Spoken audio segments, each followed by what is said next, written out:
everyone, my name is Leslie, and today we're going to be going over another figure of speech, which is metaphor. I definitely think metaphors and similes are some of my favorite figures of speech just because they're so easy and really one of the more simple ones to understand, I think. They definitely can get really confusing.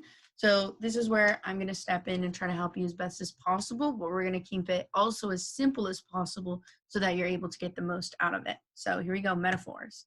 So a metaphor is a comparison between two unlike things or ideas. Or a nice way that I like to think about it is just a comparison.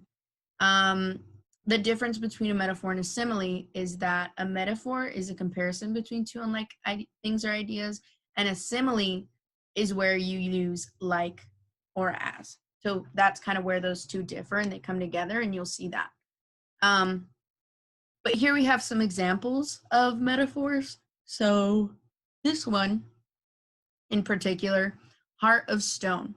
So a heart is a living organ, and that's kind of why it's also good to pay attention to two unlike things or ideas. But here we have heart of stone. So this is someone comparing a heart to stone, a stone being hard, cold. So what they're trying to say here is that they're maybe talking of a person who has a heart of stone, which means that this person has a cold heart. And that means that they kind of are, they could be maybe selfish, not selfless at all, kind of just think of themselves.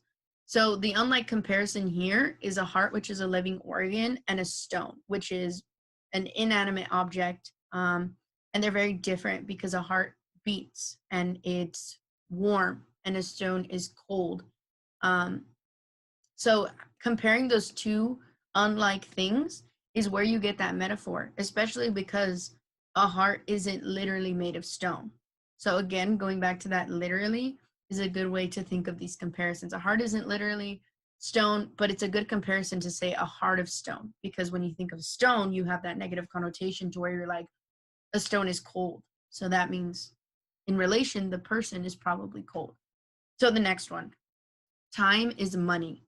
Time, as we know, is not literally money. But what this person means by saying that is that time is important. Just like people think money is important, time is very important because you can never get it back. And usually when you spend money, you get it back if you work and get paychecks, but it is money lost. So it's those two, again, those two unlike things coming together and comparing them. So comparing time to money and how they're both significant and both important, not literally saying that time is dollar bills, you know?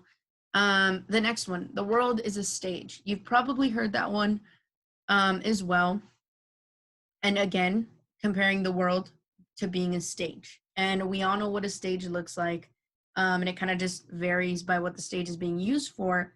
But we definitely know that the world is bigger than a stage. But really, what that means is just that the world is full of like wonders and different things that you can see and different things that you can do. So you should just kind of like a stage where you stand and you present something and do something, just do what it is that you love. You know, take every day, day by day, and do what you love, because the world is a stage. The world is your stage. So again, comparing two unlike things, the world, which is obviously much bigger than a stage, but bringing them together to kind of compare the world to a stage that we know. And then the final one, she's a night owl. Definitely heard that one. You'll probably be hearing it more and more as you stay up later, completing assignments or just doing a lot of different things. I'm definitely a night owl myself.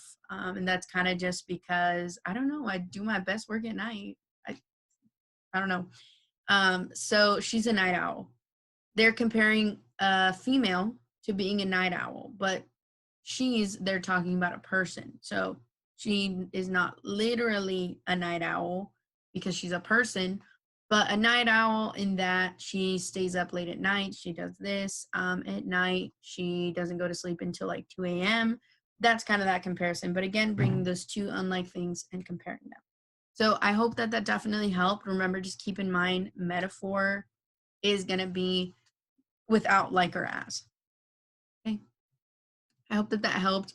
I hope that you're able to kind of see those differences in them, that you're able to tackle your next test, your next anything where you have to use a metaphor.